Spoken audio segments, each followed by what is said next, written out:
Thanks so much for joining me today. I'm super excited to hear about more about you, your work. Could you give us a bit of a brief intro? Sure. So my name is Hyalker Amaral. I'm a Brazilian American, born and raised in Newark, New Jersey. Um, to I guess humble means lucky enough, I have a twin brother, and we both ended up getting scholarships for prep school in Massachusetts, which kind of helped launch everything as far as my career. Um, Graduated from Lafayette College. Um, was actually started my career as an IT consultant, moved into IT auditing, financial auditing, and financial analysis and controllership, and eventually made it to marketing after grad school. I've been doing marketing for about in the pharma sector for about 25 years, and a couple of years within the medical and lab device space. I now live in Chicago, having lived in five, I think, cities in the U.S. And four countries in Europe. So I've kind of been around a bit and moved a lot. Well traveled, well lived. That's awesome. So to get started, reflecting on your career, how has your work as a fractional executive compared to a traditional full-time position? So the weird thing, I kind of thought about like the fact that being a fractional in some ways is like you're a consultant, but unlike most consulting, you actually get to do the actual job. I think that's the biggest difference is being able to help execute, which is something you don't do. I've been doing part-time consulting as well currently. But when I look at the two, the nice thing is that you get to spread potentially across different therapy areas or different functional areas or projects, but you're actually helping to implement as part of the role. Whereas in a lot of cases in the consulting side, you're advising, but you're not actually doing it. I like that. I like that. You're more integrated within the company.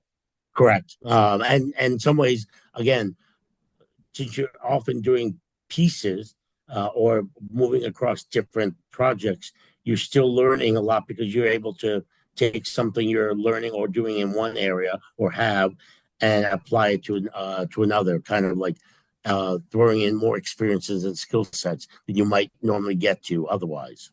Right. I'm sure across engagements, even. So, with the rise of fractional leadership in the biotech industry, how do you ensure that you integrate effectively with existing teams to drive projects forward?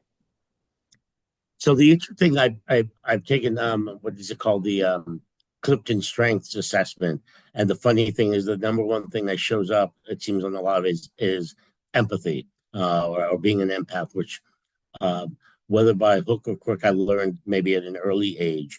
Um, Learning kind of to work across different cultures, different functions, because people are different. People who work in the manufacturing side are different than people who work on the science side, than those on the finance, and kind of learning to learn or figure out these people. Self awareness is, I think, a significant skill to have. I remember one of the projects which I may touch on later, where literally it was 80 engineers and me for the launching of a medical lab device. So a lot of that is you need to be very self aware and recognize that people are different. So you sometimes have to almost uh, portray yourself or move differently depending on the groups you're working with. Right. It comes down to communication, I swear, with everything. Correct. Yeah. You've launched products across the globe from the US to Latin America. You mentioned living in five different countries. What was it? Four different countries in Europe. Four different countries in Europe. Um, what's been the most defining moment of your career so far? The weird thing, not selling myself as a pharma marketer, but I always considered the 3.5 years I spent in the medical lab device space one kind of being out of my element. Roughly, that's the same one where it was me and like 80 engineers in the first meeting, and they jokingly said, "You're the most self-aware marketer we've ever met." I'm like, okay, but I was launching a what they called the Finia. It was the first in its class, automated fill and finish system for cell and gene therapy. I essentially was a one-man wrecking crew for both global and the US. While I have a playbook, so to speak, of how I go through for the launch of a product, there wasn't really an established one per se. Um, but then I had to basically use my different skills, both from a communication, organizational standpoint, understanding how to read insights across many different categories: marketing, manufacturing, regulatory. As I said, I was basically one commercial person. And that was probably one of the toughest 2 year periods in my life because it literally all seemed to fall on me. And every day, as kind of we were talking, I was going different avenues, communicating with different people in different ways. And the fact that we were able to successfully do that um, across a whole company, a new product area, a almost a new avenue for them was in some ways I consider one of my best achievements. Was this in the US or was this So I internationally? I launched with marketers in Europe, and then I launched itself in the US. So I literally Wow. had global Asia because the company is owned by the Japanese. So we it was literally like one guy trying to figure it out across the entire world. So, like you said, like not only are you going to different funnels of people, but like different cultures, different communication strategies. Correct. I mean, Wow. obviously, for me, like how you manage Americans are very different than Europeans and even the different markets because, um, and that was a B2B as well. Relative, normally I'm more of a product marketer to like, doctors, the patients, but this one was more, we were marketing to businesses who were creating cell and gene therapies. So it was a very different space. So I learned a lot, but it was also obviously uh, difficult time, a lot of pressure time wise, but also just figuring out how to communicate with the different groups all at the same time. Wow. With your experience with large corporations, startups, advisory roles, how would you say you approach each environment differently and adapt that? So that's always it. Like obviously, whether it's a shop of two or a shop of 2,000, there's always going to be some sense or sensibility of politics in those environments. So part of your job comes into recognizing the different people and personalities, um, very significant, and then how you need to work. Because in some cases, even when I'm, let's say, nominally the head or not, sometimes you have to lead by consensus. Other cases, you're driving. I kind of say, like, sometimes you're driving the bus, sometimes you're shotgun. Even if your name says you're directing this, you may be the one truly just providing directions and letting the other people actually drive the bus. So part of it is figuring out what's the best role for you to help the entire team kind of move forward. I like the bus analogy. What would you say is the most overlooked aspect of a successful product launch?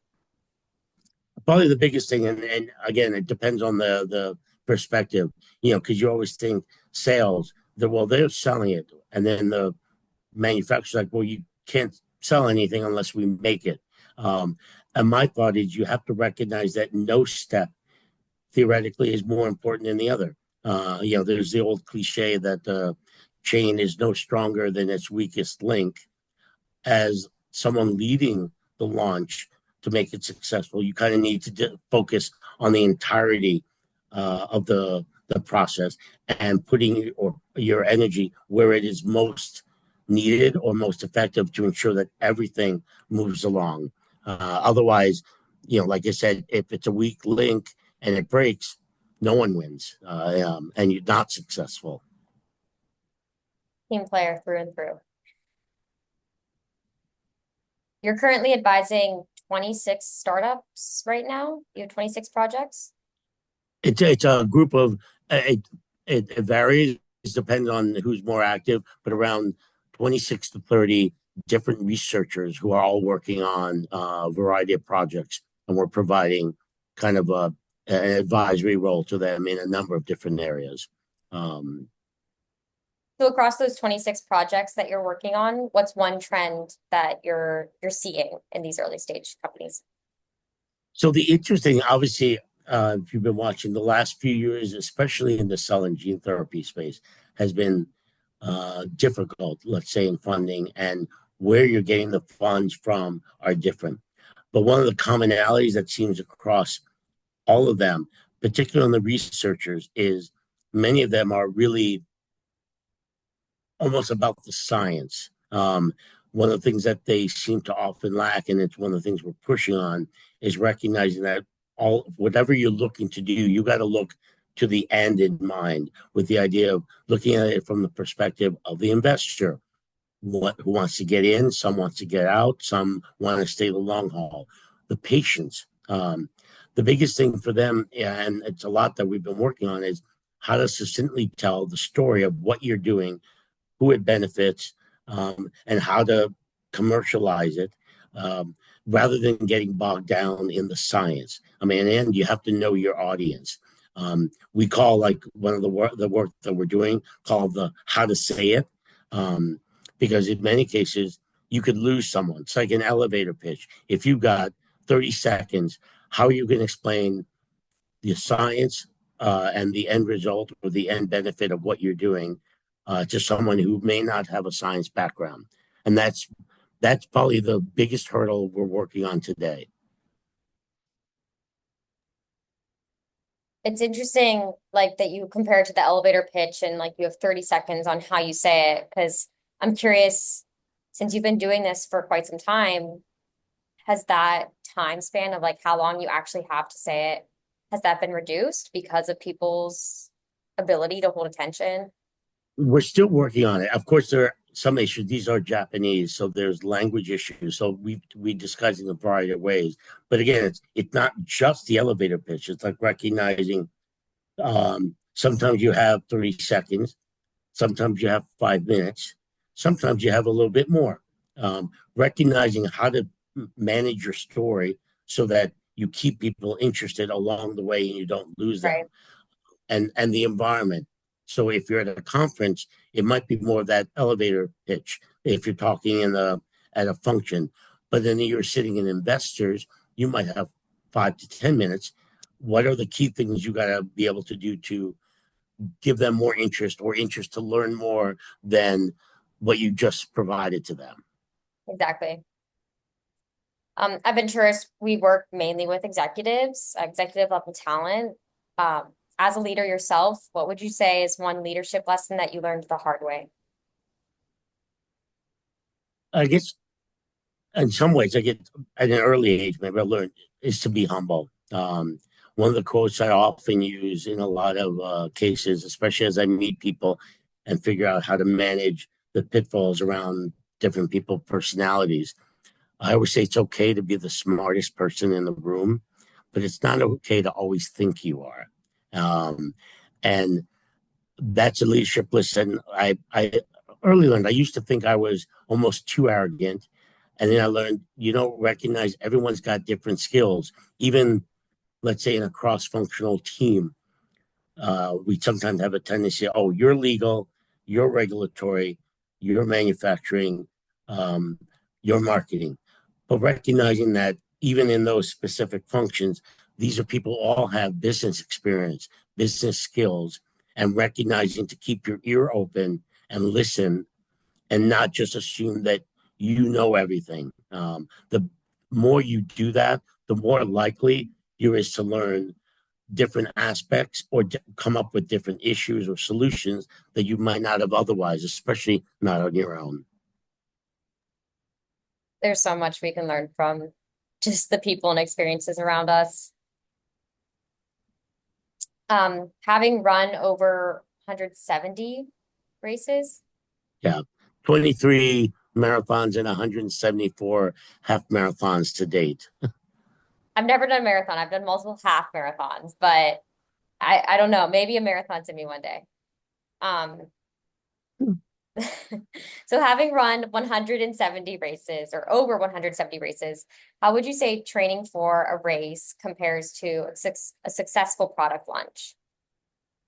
So the weird thing, when I thought there's really, you don't train per se for product launches. And funny enough, I don't train like normal for running. The only time I've ever run past 13.1 miles a half marathon is when I've done the marathons. I've actually never done your typical 18-mile run or anything like that.